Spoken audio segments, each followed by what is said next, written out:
Hey guys, welcome back to more Karen neighbor stories. In this video, an entitled Karen breaks into my house while I'm not at home, and when we return, she claims that she owns my property. Let's dive right into the video. And the first one is titled, Neighbor Karen broke into my house, claims she owns my property. So I bought my first house about a year ago, this small but nice place in a quiet neighborhood. I was really excited. It was the kind of place where you can finally have your own yard, a shed for tools and random stuff. It felt like a big step and I was ready to settle in and enjoy my new home. It was my first time being completely independent from my parents and I wanted everything to go perfectly, if only to show them that I could make it on my own. But then almost immediately I ran into a huge problem with one of my neighbors. Let's call her Karen because honestly she fits the stereotype pretty well. From the beginning, Karen insisted that parts of my property, including my shed and even some of my belongings, actually belonged to her.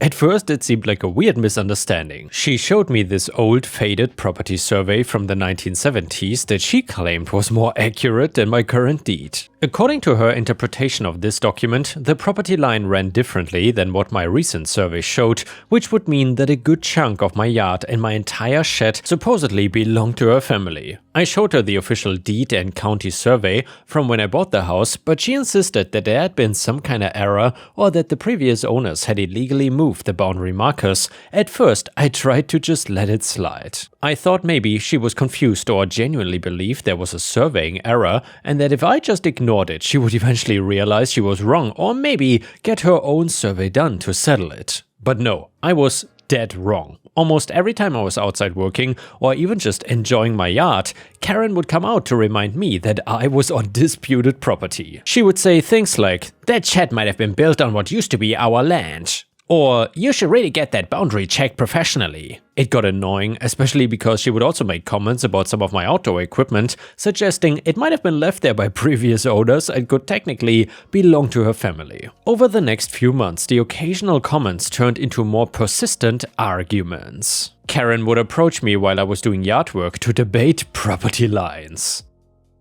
She would point to old fence posts and claim that they were the original markers. I tried to stay calm, explaining that I had official documentation and that if she had concerns, she could just contact a surveyor or a lawyer. But she seemed convinced that I was either naive or deliberately trying to cheat her family. At one point, she got upset while I was repairing the fence between our properties, saying that I was cementing in the illegal boundary and that she had family members who would back up her version of where the line should be. I tried to be polite here, showing her my deed again, but she just got more agitated and said I was being manipulated by official paperwork that does not tell the whole story. She started leaving notes on my door after that, printed emails and handwritten letters. At first, they were somewhat reasonable, asking me to consider getting an independent survey done or to meet with her family members who remembered the original property layout from decades ago. Then they got more insistent with one note saying that I needed to stop using disputed property until the matter was resolved. I kept the notes because they made me uncomfortable, and I figured if this escalated, I would want some documentation. I tried to avoid the topic when I saw her, but it became increasingly difficult. I stopped working in certain parts of my yard when she was outside, and I tried to be polite but brief in any interactions. I even considered getting my own independent survey done, though it would be expensive, just to have some additional documentation. But then came the weekend. I went out of town to visit my parents. It was supposed to be a relaxing long weekend. I left Friday afternoon and planned to return Sunday evening. I had mentioned to a couple neighbors that I'd be gone, just casual conversation about weekend plans. Well, that turned out to be a huge mistake. I got home Sunday around 7 p.m. and immediately noticed something felt off. My front door was unlocked, which confused me because I'm obsessive about security. When I opened it, I could tell that someone had been inside.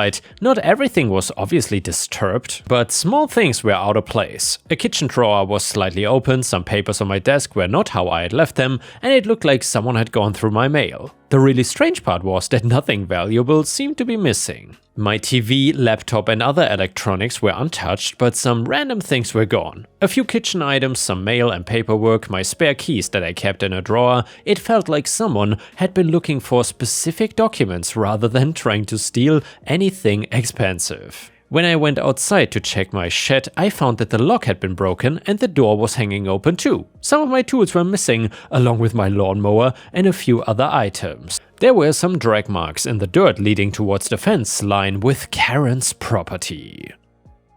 I walked over to look into her backyard, and there I could see some of my tools and equipment scattered around her yard, not arranged or hidden, just sitting there like they'd been dumped there. Honestly, my heart sank as I realized what had probably happened.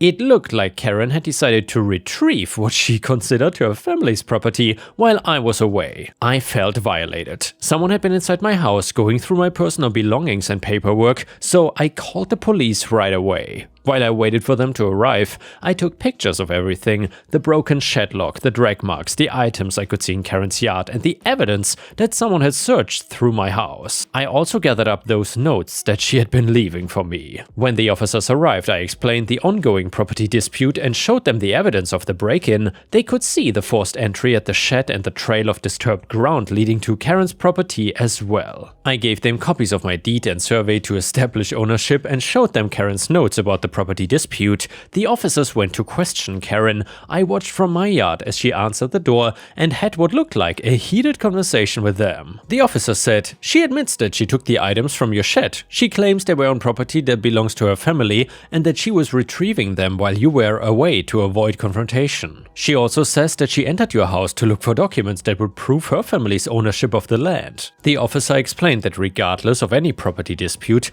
Karen had no legal right to enter my house or take my belongings without my permission. They had enough evidence to charge her with breaking and entering and theft. Here's where I got lucky. My neighbor, Mrs. Ashton, from 2 houses down, came over while the police were there. She's a retired teacher who's lived in the neighborhood for decades, and she told the officers that she had seen Karen going into my house on Saturday evening. She said she had thought about calling the police but was not completely certain what she had witnessed. She had also seen Karen moving items from my yard on Sunday morning, which seemed odd enough that she had made a note of the time. The witness testimony was helpful in establishing when the break-in actually occurred and confirming that Karen had been on my property without permission. Karen was arrested that evening. I spent time with the police giving statements and documenting what had been taken. They recovered my belongings from Karen's yard, though I had to replace the broken locks and some tools that had been damaged. Now, here's the reality check. The legal process has been way more complicated and drawn out than I expected. Karen was initially charged with breaking and entering and theft, but her lawyer is arguing that she genuinely believed she had a right to retrieve property from what she considered her family's land. Can you believe it, guys? Karen really thought that OP's entire property, including the house, belonged to her. And well, the case is still working its way through the court system after 8 months, and it's been frustrating and expensive. The property dispute itself is a whole separate civil matter that's also ongoing. I've had to hire a lawyer and get an additional survey done, which cost me over $3,000. Karen's family has hired their own surveyor, and while both surveys confirm that my deed is accurate, Karen's family is still claiming there are historical discrepancies that need to be resolved. The criminal case finally went to court not too long ago. Karen pled guilty to a reduced charge of criminal trespass and petty theft to avoid the breaking and entering charge. She got 6 months probation, 100 hours of community service, and had to pay restitution for my damaged property and locks. No jail time, which honestly disappointed me given how violated I felt. The judge did issue a restraining order requiring her to stay off my property and stop contacting me about the boundary dispute. The civil property matter is still unresolved and could drag on for months more. Karen is back home now, and while she's not allowed to contact me directly, the situation is still awkward. She clearly still believes she's in the right about the property boundaries. I've installed security cameras now and upgraded my locks, partly for peace of mind and partly because I want documentation if anything else happens. The whole experience has been way more stressful and expensive than I ever imagined. Even though I won the criminal case, I'm out thousands of dollars in legal fees and security upgrades, and I still have to deal with this ongoing civil dispute. Some neighbors have been supportive, but others seem to want to stay out of it entirely. I've learned that when someone is making claims about your property, even if they seem unreasonable, you need to take them seriously and get legal advice early. And yeah guys, let's hope that awful neighbor Karen never gives OP any more trouble. Have you ever had to deal with such an awful neighbor? If you have any crazy neighbor stories to share, please post them in the comments. I would love to read them. And while you're at it, please don't forget to like the video and post some star emojis because that would help me tremendously. Thank you so much. The next one is an amazing revenge story that is titled, I spent $5,000+ to inconvenience and embarrass a competitor who treated me like crap. And it was worth it. So I used to run a small business, aka wedding space, and I was very successful in a very short period of time. To the point that I was getting all expense paid invites to industry conferences less than 6 months after I opened. Needless to say, this ruffled feathers. Enter Kate. Kate is a chief Karen who competes in the same space and has been nothing but awful to me from the moment she became aware that I was not just competition, I was doing better business than her. By the way guys, is Kate a level 1 Karen or an upgraded level 999 Karen? Let me know in the comments. She would complain that I had gotten expenses paid, implied that it was because I was pretty, and said that she felt people who had been in the space longer deserved it more, and a vaguely racist statement about how my outfit colors don't look too good on dark-skinned people. She also reported my booth for accidentally being less than 3 inches outside our 10x10 slot and has tried on more than one occasion to have my competing products removed from vendor halls. Needless to say, I despise this woman. Now, fast forward a little bit into the pandemic, I see major issues on the horizon for my business, and so I decide to step out and sell for a pretty penny. I bought a condo, took a job at a non-profit, and moved along with my life. But some of my friends still in the industry would give me updates or vent, and I was absolutely right to sell. Most everyone doing what I do has already closed, including the person I sold to. Kate, however, was still going strong, though I noticed her prices were really aggressive.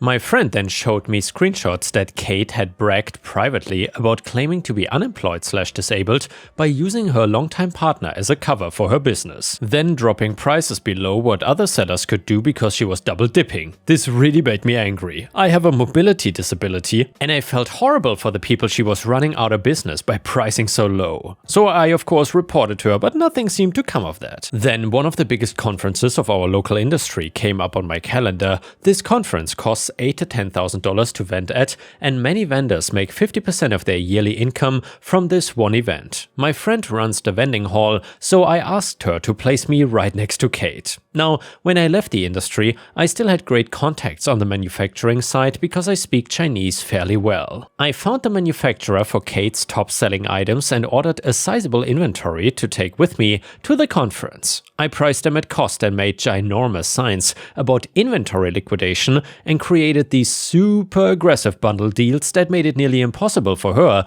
to do any business being right next to me.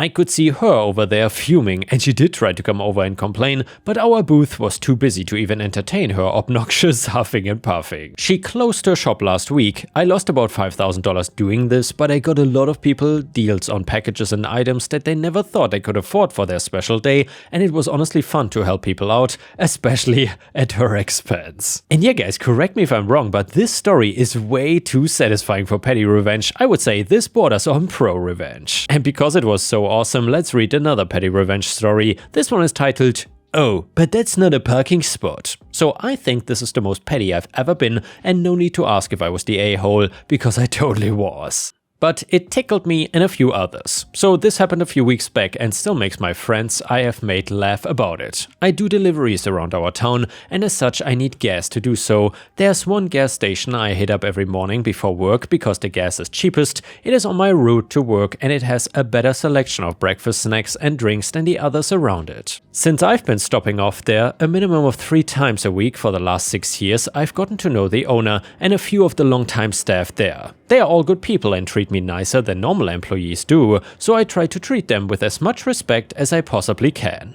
One morning, while I am filling up, one of the female employees, we will call her Rachel for this story, was standing idly by one of the pumps. She has a few mental problems, but she is one of the nicest people I know. So while my gas is being filled, I strike up a conversation. She tells me she ain't doing so hot because she's supposed to take out the trash from the outside bins and put it in the dumpster around the side of the building. And the way the building is designed, there's only one way to get to the dumpster to put anything in it, and that way is clearly marked with signs and paint saying, "Don't park here" or "Block the dumpster." Well, I look over and there's a caravan of about 5 minivans parked around the area. Most were in legit parking spaces, but the biggest one with a massive roof rack was parked awkwardly in front of the dumpster, completely blocking it off. I asked Rachel if she had asked them to move, and she said they would move when they were done, and that was over 30 minutes ago. I feel for Rachel and her sad face at that time, so I tell her I will make it up to her.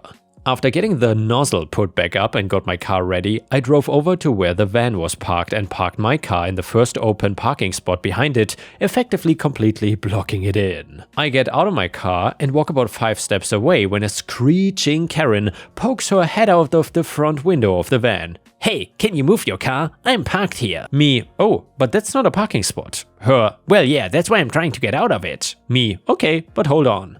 It'll just be a minute." I proceed to walk inside the store to get my morning meal as I hear Karen screaming for me to come back. As the doors shut in the store, I notice the place is overrun with families buying travel snacks. They are all milling about, but a few are looking out the window saying, "I wonder what Karen is yelling about." And they are clearly all in her caravan. By the time I grab my food and drink and make it to the checkout line, she has stormed her way in and is trying to tell me to move my car now. I tell her I cannot leave, that would be stealing. So I'm gonna buy my stuff and leave. She huffs at this and notices everyone in front of her is a member of her traveling party, so she just glares at me the whole time. I finally make it to the front after like 10 minutes and go, "Oh wait, shoot! This is not what I wanted. I'll go put it back and grab what I really want." Luckily, I was still very early for getting to work, so I was milking it for all it was worth. Karen is fuming at this point. When I make it back to the line, someone else is getting a line in front of me, and Karen is trying to tell him to move so I can go first. The owner, we will call Jess, tells her that she's not allowed to talk to customers that way, and one more outburst from her and she will kick her out of the store. Karen mutters to herself but is silent. I go up to checkout, moving and talking as slow as I can, and ask for a lottery ticket as well. After paying, since no one is behind me, I scratch it off. What do you know? I want a free ticket! So I buy another one and proceed to scratch it off. Karen to that point had been mildly tolerable, but then she let out this unholy screech and told me to stop wasting her time, to which Jess told her to leave. Karen started to refuse, and Jess picked up her phone, threatening to call the police. Karen is then swift to leave at this point, now yelling at her caravan as to why they have to wait. I thank Jess for all of that she has done so far and explain what's going on, still really slowly. She laughs and tells me how much she hates people who park there. They get all defensive when you tell them that they cannot park there, but this is the first time anyone got their comeuppance over it. I left and saw Rachel standing near my vehicle, doing her best not to laugh. I load up my car and asked if everything is better, and she nods enthusiastically. I then move my car to the other side of the lot and watch them all leave one by one, but not before Karen pulled out in front of someone and almost got wrecked. And now let's move on to the next story. It starts like this. So I've seen a bunch of HOA stories lately and have never shared a malicious compliance one before, but I've been inspired to share this story from my parents. So this was about 10 years ago, 2010-ish. My family lived in a very nice gated community with an HOA. It was during the summer, and most weekends we would bring our boat to the house on Friday nights to take out on Saturdays and then move it back to where we stored it on Saturday night. The HOA had a rule where you are not allowed to keep boats within view of the street. Our driveway ran up beside the house and we would intentionally position it to be as invisible as possible for the one night it would be there. Basically, all that was visible was a small T-top over my dad's truck. Our HOA was actually pretty awesome, super laid back, and really only did anything when there was a complaint. It was a relatively small neighborhood, less than 50 houses, and the HOA was really good at throwing monthly parties where we would shut down a cul-de-sac and everyone would bring food and music and we would all have fun. This was kind of what an HOA is supposed to be in theory, a good thing. Well, Karen had made a complaint to the board about our boat and had provided time-stamped photos of multiple violations, mind you, one night a week, but she had claimed it was consistent. The president came by to tell us, and it wasn't there when he was. We told him our side of the story. Basically, it was only there for about 12 hours on the weekend, and he said he nor anyone on the board had ever noticed it, but since they had a complaint, they had to request that we remove it. I completely doubt that they'd actually fine or do anything past asking, but rules are rules, so cue my father's mastery of the art of malicious compliance. Well, an important bit of information about this piece of property: when the neighborhood was built, my dad bought the house as well as the property bordering the back of ours that was not a part of the HOA or in the neighborhood and originally had a small chain link fence between it and the house. It was accessible through a small street with a few homes on it bordering our neighborhood, and well, my dad's beautiful brain started thinking about, and for the cost and inconvenience of storing it at a storage place, he could probably just build a pad for it behind the house. He actually had a gravel pad put in the corner of the property with a shed over it, intentionally as close to the edge of the property as possible, so it would preserve the view out the back or be very visible from the front of the house, either one.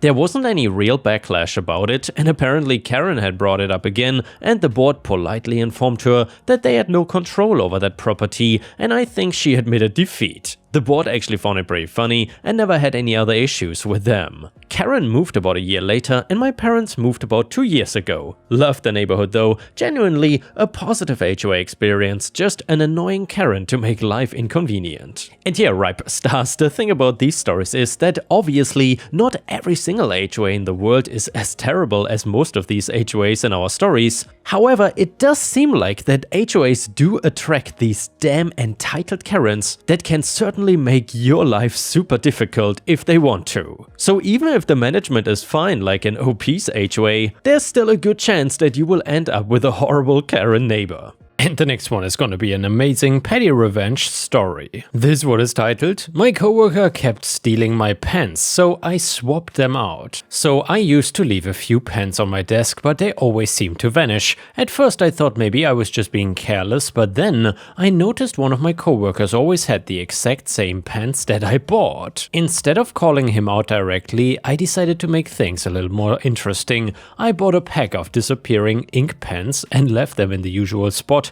And sure enough, he borrowed one right before a meeting and started taking notes. About halfway through, his notes began fading until the page looked blank. He stared at it in total confusion while everyone else kept writing. I had to keep a straight face, but inside I was dying of laughter. Needless to say, he never touched my pens again after that little incident, and my desk supplies have been safe ever since." And yeah guys, thank you for watching. I will see you again tomorrow.